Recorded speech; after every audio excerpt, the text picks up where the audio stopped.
After her night shift, Eleanor felt a heavy weight on her soul. Her hospital's neighborhood had seen a string of attacks on women recently, with the perpetrators still at large. Just last night, she and her colleagues fought to save a woman who had been assaulted. Fearing the night, Eleanor dared not go home alone and decided to spend the night in an apartment provided by the hospital. Eleanor always felt like someone was following her. Growing up, she was told stories of sprites haunting the old British towns at night, and the golden rule was to never look back if you sensed them. So, she simply walked faster. Her apartment was the most remote of them all. The path from the hospital required passing by the morgue, a route that always made her heart pound and her skin tingle. Eleanor often thought of herself as the most timid nurse at Bethlehem Community Hospital. It's often said that one's deepest fears come to life. As Eleanor neared the morgue, she heard the faint weeping of a woman. Yet she was alone. Could the cries be coming from inside the morgue? Her thoughts flashed back to the woman who had died on the operating table the previous night, her hand stretching out as if to identify her killer. Intending to call a colleague, Eleanor realized her phone was dead. Speeding up, the weeping seemed to follow her, and she murmured to herself, "Whatever you do, don't look back." Suddenly, a shadowy figure appeared before her. Who goes there? The shadowy figure did not respond. Hospitals are often rife with chilling tales, and Eleanor, utterly petrified, was on the brink of screaming. I fancy going home. She was terribly frightened as the shadowy figure lunged at her, and she was just about to run when two security officers arrived promptly. They quickly subdued the shadowy figure, and one of them explained to Eleanor, "I'm terribly sorry for giving you a fright, but everything's all right now."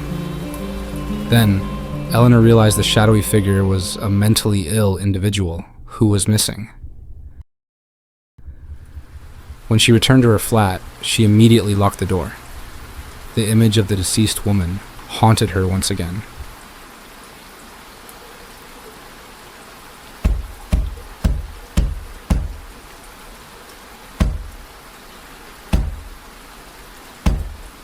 Who are you? Why are you following me? Do lend me a hand. Who exactly is asking for help? When Eleanor opened the door, she saw no one. A cold draft swept through, sending shivers down her spine and transforming her, as if into another being driven by an urge to venture out. That voice guided her once more. To the Bromley by Bow tube station. To the Bromley by Bow tube station. As the apartment's security guard greeted her, she offered no reply, shrouded in a faint green glow. Stepping out, Eleanor cast a chilling smile back at the security guard. Eleanor reached the area around the Bromley by Bow tube station, surrounded by a stretch of abandoned factories. She pulled out her phone, and, to her surprise, it turned back on, emitting a dim green light from the screen. Without really understanding why, she found herself calling 999. Do lend me a hand. Please do lend me a hand. Following the source of the noises, Eleanor ventured into an abandoned factory. She explored a hidden corner of the building.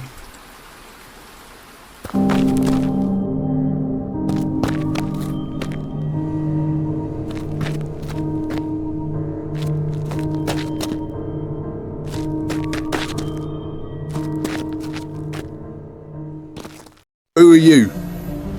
Do you not remember me? Thought hiding here would spare you from everything, did you? I... At that moment, images flashed through Eleanor's mind. She saw a man leading a woman into the darkness, deep within the streets. Eleanor was confused by her own recent words and actions, and the vision she had seen, when suddenly the man attacked her. However, he soon realized that the figure standing there was no longer Eleanor, but the woman he had assaulted the night before.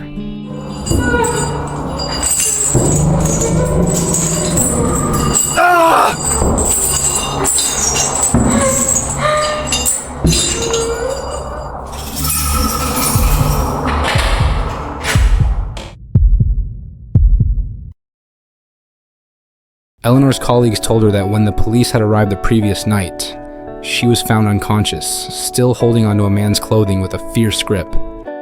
This man turned out to be the murderer of the woman who had tragically died during surgery. Eleanor resigned from her hospital job. Yet, on those quiet nights, as she walked alone to her home, she could still faintly hear a woman's cries. She'd remind herself never to look back,